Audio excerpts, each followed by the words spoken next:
What is going on, investors? Hopefully, you guys are doing well out there. That is right. It is finally Friday. The weekend is here, and that means it's time for the FAANG Stock Recap Show here on the Investor Channel, where every Friday we recap all the major news and the technical chart patterns from all the major FAANG stocks. And this week was a wild week. We had that huge gap down on Monday. We had Google losing an antitrust case that not only impacts them, but also Apple. Warren Buffett sold a huge chunk of his Apple stake, and we had such a volatile week. I'm going to quote you the prices at the end of Friday because we had such a huge gap down on Monday, because most of these stocks actually got back to even, many of them even higher, believe it or not. Not waste any more of your time. Kick things off like we always do with Meta Platforms. It ended Friday last week at 488, gap down to 468 on Monday, finished the week at 517.80.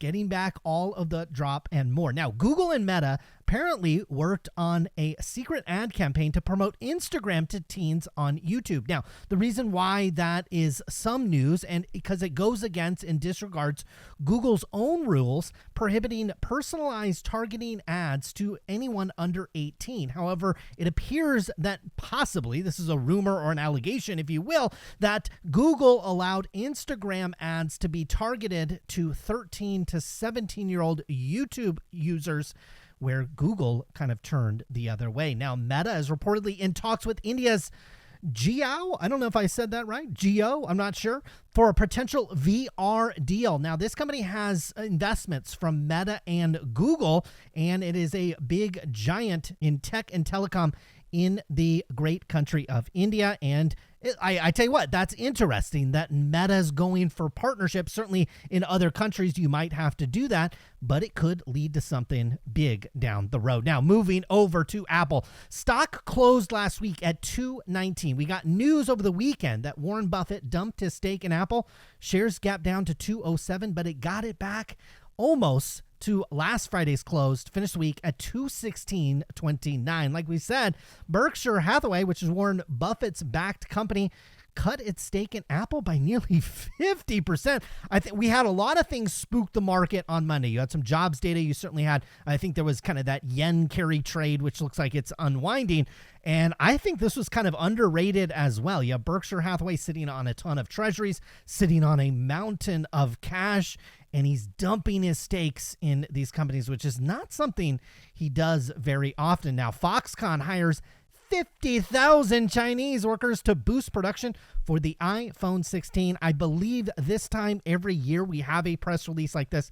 These contract manufacturers need to ramp up for the kind of the initial launch, the initial demand of the iPhone, and then as demand starts to smooth, they readjust their hiring levels. Now, Apple is working on a redesigned Mac Mini with an M4 chip. M4 chip is the latest Apple silicon chip, and they are trying to squeeze that into one of the Mac Minis. Moving on to Amazon. Amazon closed last week at 167, gapped down to 159, ended basically the last week flat to finish the week at, we'll call that $167 per share.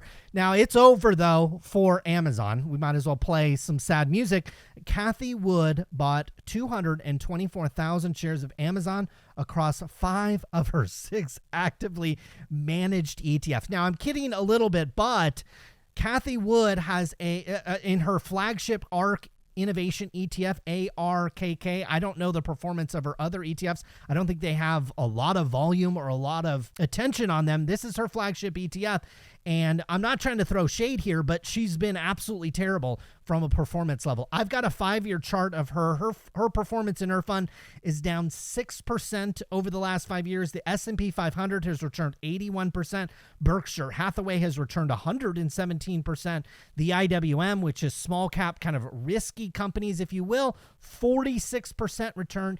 And the QQQ, which is the NASDAQ, up 146%. And quite frankly, any time frame you look at this, her performance has been dismal. So the fact that she loaded up on Amazon doesn't give me a lot of confidence. Now, Amazon is going to let TikTok users to shop for select products without leaving the video app. I think now this is a strategy that can backfire. You give TikTok too much control, give them too much access to data that they can use for their own benefit down the line. We've certainly seen other companies do that. But in the other direction is I like Amazon becoming kind of the e-commerce platform of choice, more of a platform than its kind of closed-walled site. TikTok, I think, has obviously tried to experiment, and they have a lot of shopping features on the app. But if Amazon could carve out some piece of that, that's obviously kind of traffic acquisition cost. We'll talk about Google later, how they're the default, at least right now, on Apple's devices. It's just part of doing business. Amazon and TikTok, probably a good partnership. Now, Amazon's AI partnership with Anthropic is under scrutiny in the United Kingdom. We'll talk a lot about Anthropic as we get through later in the show, but we've got a big headline here as one of the OpenAI co-founders, I believe two now, have quit OpenAI and are now joining rival Anthropic, as OpenAI, I believe, has only 3 of maybe 10 or 11 co-founders left with the company, including Sam Altman. Now, we talked about last week, the NBA decided to go with new partners on their NBA deal. It's not for the upcoming NBA season. It'll be the season after this one that is about to start, usually in October. Amazon is going to get a chunk of that, and a couple of things that Warner Brothers was challenging was that they could match Amazon's deal. That was in Warner Brothers, which owns TNT, current broadcast partner of the NBA. Warner Brothers was contending that they could match the deal with Amazon, but what we found out was Amazon got what is considered a C-tier deal. So there was an A-tier deal, which I think was bought by Disney. There was a B-tier deal that was bought by NBC. Amazon got the C-tier deal, so Warner Brothers could only contractually match the A-tier deal. They would have had to match Disney's bid and not Amazon. Amazon also offering many other things, including putting the entire 3-year worth of payments for the NBA rights into an escrow account, and the league could automatically draw on those funds. So Amazon reaching into their $70 billion stash of cash and saying, yeah, NBA, here you go. Whereas Warner Brothers had to find a letter of credit, and if Warner Brothers stopped paying on that letter of credit, well, the NBA could no longer draw on that. So far more safer from a financial perspective and probably a technology perspective. I think the NBA is making the right call here. Now, moving over to Netflix, ended last week at $614, gap down on Monday under $600 for the first time in a while, down to $599. But got it all back and more to close the week, close to $634 per share. Now, Netflix was interesting. So they got 2 NFL games for Christmas, this upcoming NFL season. So on December 25th this year, Netflix will air 2 NFL games. Now, they do not have talent that will call the games, be the announcers of the games yet. We'll assume we'll hear that later, but CBS Sports is going to produce those games. Now, we also heard from earnings from Disney this week. I tell you what, it's just been a dismal past couple of years for Disney shareholders. Year to date, it's down 4.5% over the past year, basically flat, but over the past 5 years, you're down 37%. And even over the past 10 years, this is probably not total return. There are some small dividend payments in there as well, but you're basically where you were 10 years ago on Disney stock. Could they be turning things around as they saw combined streaming profitability earlier than anticipated as the company continues to raise prices on Disney Plus, Hulu, and ESPN Plus? That should give kind of a green light, if you will, to Netflix to raise prices, as we saw rumors, I believe, last week that they would possibly do that. We also, as it relates to Disney, saw a slowdown in park operating profit as they cited higher prices are slowing demand for consumers at Disneyland. That's probably not a good sign for the overall economy. Now, moving over to NVIDIA. Last week, NVIDIA started or ended the week at $107. So this time last Friday, NVIDIA was at 107. On Monday, it gapped all the way down. I mean, in the after hours, this thing was like a bloodbath, down to $96. Got almost it all back. Again, last week, we ended at 107. This week, we end at 104.75 on the chip maker, which reports earnings in 19 days. Now, NVIDIA is in the spotlight, as again, we are less than 3 weeks away from an NVIDIA earnings. And now if you have balls, you would, I guess, short this one, because if you go look at the trend on the stock, the trend of the stock has not been good over the past, certainly over the past month. You're down 21%. Over the past 6 months, it's still looking good, but in the shorter term, NVIDIA's under pressure. I don't think anybody's going to do that. So we'll talk about where NVIDIA is going to set up on the technical segment. Now, some bullish news for not only NVIDIA, probably for other chip makers or chip designers as well, as Taiwan Semiconductor's July sales surged nearly 45% as the demand for those AI chips just continue to get higher and higher. Now, however, I'm going to skip forward to another press release that Supermicro CEO indicated that NVIDIA's Blackwell, which is their upcoming supercomputer data center AI chip, was scheduled probably for kind of a soft launch, or certainly a launch sometime in Q3, maybe even Q4 of this year. That's going to get pushed out, according to Supermicro, in the March quarter. Now, if you watched our semiconductor show last week, we reported on this. There was a lot of good reporting about this. I got comments in my video section that I was spreading rumors and spreading lies. No, this was very solid reporting from very solid outlets, and now we're getting confirmation that Blackwell is certainly delayed. We'll talk more about this, even more about this, on our semiconductor show on the weekend, as this stands to benefit, I believe, others in the semiconductor community, although it's certainly not a death nail, if you will, to NVIDIA. Now, NVIDIA-backed Recursion, I think that's how you say that, is going to acquire another company in an all-stock deal. These are not necessarily kind of traditional tech companies. These are actually AI-driven drug discovery firms. So NVIDIA has obviously a lot of use cases for their data center GPUs. AI discovery of drugs is certainly one of them. Many believe that could be one of the biggest use cases of AI, and NVIDIA making investments in companies they believe might do well. Now, speaking of investments, and speaking of not doing one, Intel allegedly passed investing in an OpenAI in 2017. And that's tragic because Intel's current market cap is $87 billion. And the last time I heard, OpenAI's private valuation, I think, was actually approaching that $80 billion mark. So Intel dropping the ball just yet again. Now, some good news for NVIDIA on the supply front is the fact that they cleared Samsung's 8-layer high bandwidth memory 3rd generation, might even be 4th generation chips, for use in its AI processors. We had a press release maybe 2 or 3 weeks ago that these were not cleared. They were tested and they failed some testing. Looks like those are cleared, and you should have supply expected to start sometime in the 4th quarter of 2024. That should be bullish for supply, and all we hear about NVIDIA is the fact that their products are just simply not able to meet the demand in the marketplace. Now, speaking of memory, the partner that is delivering a lot of that high bandwidth memory is SK Hynix, and they are going to get up to $450 million from the United States taxpayers to build a chip facility in that great state of Indiana. Other NVIDIA competitors are going to likely come to market, including Cerebras, likely next year. I think they've actually filed a confidential S1. You also have Grok, which raised $640 million in new funding. Moving on to Google. Oh my, Google. We started last week, or excuse me, we ended last week at 165. We gapped down on Monday just to 162, but we got some bad news on the legal front with Alphabet, and they actually finished down on the week and down over the past 7 days to 159 and some change. They lost their antitrust suit over search payments, and the stock took a major hit. So these are related to the $26 billion in revenue share payments that they share with Apple. Now, I would say broadly, this is probably even worse news for Apple, as it's bad news for Google, as if you give Apple, the rumors are, $20+ billion to be the default search engine, I'm pretty sure I could write the code to make Google the default search engine in Safari. So the 20 some odd billion dollars that Google passes over to Apple is probably pure, absolute 100% pure profit. Not 100%, but we're talking high 90% profit margin.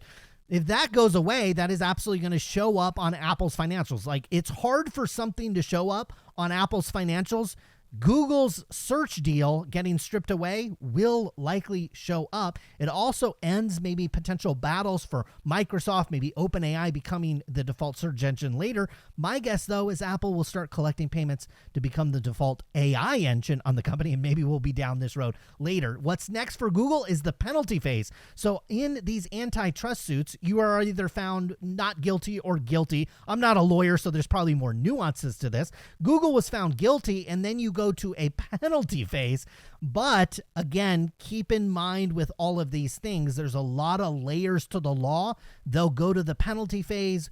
Google probably has some way to fight this, continue to fight this in court, and we'll see the ultimate outcome probably years later. Now, the street is still processing, though, the impact of that Google antitrust suit that they just lost. The general consensus is near-term opportunities probably not going to be disrupted as we're looking over the next couple of quarters, maybe even to next year. But it does introduce more uncertainty in the future as, again, you're not really sure the impact of this, certainly not only for Google, but for Apple as well. Now, the company is not sitting on the laurels. They announced a Gemini AI-backed Google TV streamer replacing Chromecast. So they're starting to rebrand some things with Gemini AI, layering that in. We've seen, obviously, Microsoft do that in their Microsoft Office suite and other areas of the company.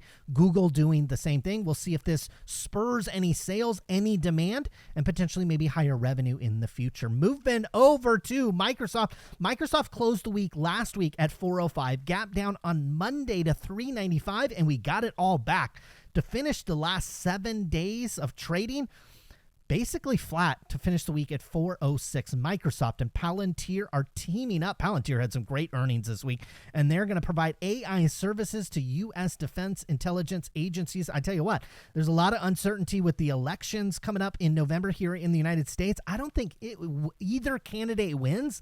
I think they fully fund the military, and companies like Palantir and Microsoft would have a piece of that, certainly have some tailwinds as it relates to that. Now, many analysts are saying that this deal is a launching pad for Palantir, which closed the week over $30 per share. Now, Microsoft said Delta Airlines, which suffered many outages a couple of weeks ago when that CrowdStrike software glitch grounded a lot of their planes, Microsoft saying, probably to avoid maybe some kind of illegal repercussion, said they tried to supply Delta with repeated amounts of assistance, and Delta declined. That'll be interesting to see if they did that in court. Now, Microsoft-backed OpenAI faces another lawsuit from Elon Musk. The original one, I think, was either thrown out or withdrawn, maybe redone. And it looks like Elon Musk is not giving up trying to sue OpenAI. Now, speaking of Elon Musk and Tesla, last week Tesla closed the week at 208, gap down to 196.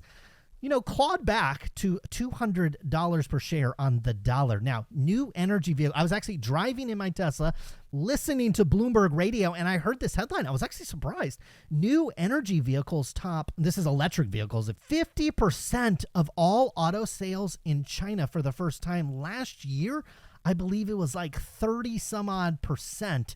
So you have massive, massive growth of electric vehicles in China. Unfortunately for Tesla, there's a lot of competition there. Now, also, unfortunately for Tesla, there is a lot of competition for robo-taxis. They're not going to be the only one. Obviously, you have Waymo, Zoox, Uber, Lyft, BYD, many others playing in this space. Waymo's already on the road. I believe Zoox is as well. There's a handful of other ones I don't think that are even mentioned here. GM's Cruise, a lot of venture money tied up in this. We'll see who's first to it. Tesla, obviously, I think, will ultimately be a player, although at a $630 billion market cap, they got to be a big player for it to move the needle. Now, Elon Musk says the Fed has been, quote, foolish for not slicing interest rates yet, as everybody's coming in and saying they're foolish, and they're probably about to cut here very soon. Moving over to the technical segment of the show, the S&P 500 finally broke away from the top of the trend, broke back into kind of a more normal trend, really came down sharp. Now, what's normal when you break into the channel, or what can happen, is what we call a back test to the top of the channel. It's just price wants to get back to where it was. So you have this maybe walk back. The short sellers made a ton of money in 2 weeks. And so they take a break, they take some profits, they go buy a Rolex and have a vacation. And then they come back in a few weeks when we back back test up here to maybe 5,500 on the S&P 500, and then you try to run this thing down again. Not saying that's what's going to happen, but that's the pattern that occasionally plays out. This is still an area where you're not actively trying to go long, I don't think, any stocks. I was trading stocks, buying and selling stocks all week. I think this is an area where, you take profits, you churn profits from all the volatility, but there's so much uncertainty in the market, elections, everything else. It's probably not an area where I'm overly excited trying to go long fundamentally or technically on any of these stocks. Now, Meta thought after earnings we would come back up here making another higher high. It didn't look like that for a minute. We were all the way down here at 450. There's clear support, though, for Meta. This chart, we're not looking at a wide time frame, really just back into February with Meta, but this is the range it's trading on. There's clear support down here at 450. There'll be resistance up here at 550. I would take profits probably up here at Meta at 550. You get another opportunity, and I tell you what, these opportunities happen in hours or maybe even a day if you're lucky with these companies. Anywhere down here in the 450s, 460 range certainly has proven to be a buying opportunity. Apple, look at this technical pattern. We don't move these lines around to make myself look good. These are left in here from last week. Look, you wicked right off of the support zone. It's almost like everybody's looking at the same chart, which they are, and they program this stuff into computers. So this is why you want to look at the charts. There's some people that I get comments every week. Oh, I don't look at charts. It's like saying, oh, you wouldn't look at comps when you bought your next home in real estate. Of course you would. Or at least your real estate agent better should. If you're going to be buying stocks, this is like looking at comps in real estate. We bounced literally intraday off of the support here at 195. Gotta bounce, but I gotta say, you're not really out of any kind of technical pattern other than that one right there. You're making steep lower highs. This one looks like maybe potentially you get rejected next week. There should be support, maybe a little support here at 207. Back down to 196 would be probably pretty good. Amazon broke out of its technical uptrend that it was in. It was in this beautiful channel really since December of 2022, more confirmed since January of 2023. We gapped and broke down. This is not good when you stay below the channel. And as we talked about with the S&P 500, you tend to back test, but in this case, we're going to be back testing to the bottom channel. Wouldn't surprise me if Amazon gets whacked here and you get some lower opportunities. There should be some support where the stock bottomed out in the 150s. That would be the first area where I'd be excited about Amazon. Moving over to Netflix, we talked about how we kind of pierced through the $600 level, but really you're still making higher highs, higher lows with this one. This one looks like to me, if the momentum stays in these markets, you'll retest an area up here at 700. That's your area to take some profits. Pullbacks in Netflix, I tell you what, I think you can actually be kind of aggressive in that. Maybe partly because a lot of Netflix competition is just falling on its sword, and Netflix could be kind of a last man standing in the streaming business. Now, moving over to NVIDIA, we've clearly rolled over from the highs, but complicating the situation is you have earnings in 19 days. I would not want to be on the short side of this one heading into earnings. There's nothing that we've heard from Microsoft or any of the companies, and certainly you have struggles over at Intel. I would not want to be short this one, so it wouldn't surprise me if we at least hover here. Maybe you get some buyers emerge or just a lack of sellers in this one, kind of set up at the top, retest these areas up here at 120, 130. But just like I wouldn't want to be short this stock heading into earnings, I sure as hell wouldn't want to hold it into earnings either. So you could have some wild volatility with NVIDIA over the next 2 weeks, because if you report bad earnings, we saw what happened to Supermicro. We'll talk about that more on the Chip Stock show later this weekend. You can have a fat gap down. If you have a fat gap down in NVIDIA, anything south of 75, you're putting your Cybertruck in reverse and you're going in on that one. Now, Google back tested all the way to the top of a channel, got a little bit of a bounce. Nothing's convincing me, though, that we won't maybe continue to move further down into this buying zone. This is certainly a buying zone with Google. Get down into the 150s. If you're more adept from a legal perspective, you can maybe dissect their legal challenges a little bit more. But from all we know with Google, fundamentally, you probably want to buy this one as it continues to move lower. Microsoft slipped out of its longer term trend. We have a new buy, I would say kind of a new buy zone on this one that was pierced through earlier in Monday, found some support. We're basically at the top of a buy zone. This one isn't overly exciting at this area unless I think if you get some momentum early this next week, it could mean that we're just coming in here. We're going to make another higher high. Certainly, if you get momentum with NVIDIA heading into earnings, any of these other companies kind of avoid another massive sell-off like we saw on Monday, you could go from 400 to 470 on this one. That would be some really, really nice profits in the shorter term. Tesla is, I mean, it's always been in kind of the weirdest spot for almost as long as we've kind of done this show. You've got support for this stock right here in the $200 level. But I tell you what, if you break this $200 level, you tend to break it hard down to 140, maybe even as low as 100. Those are your buying opportunities. Tesla, if it finds footing here, could rally pretty hard. I think this breakneck uptrend is over, but we still have a series of higher highs. We're talking about like a really micro trend. Higher highs, still higher lows confirmed. Tesla needs to find some footing here and move higher. If it does that next week, you could probably play the momentum to the upside. Folks, that was the FAANG stock recap show for Friday, August 9th. Hit that subscribe button. Hit that like button. Leave me a comment down below. Follow me on Twitter. Follow me on Instagram. Follow our other channel. Those links are down in the description. I hope to see you guys again next week. Until then, good luck with your investments.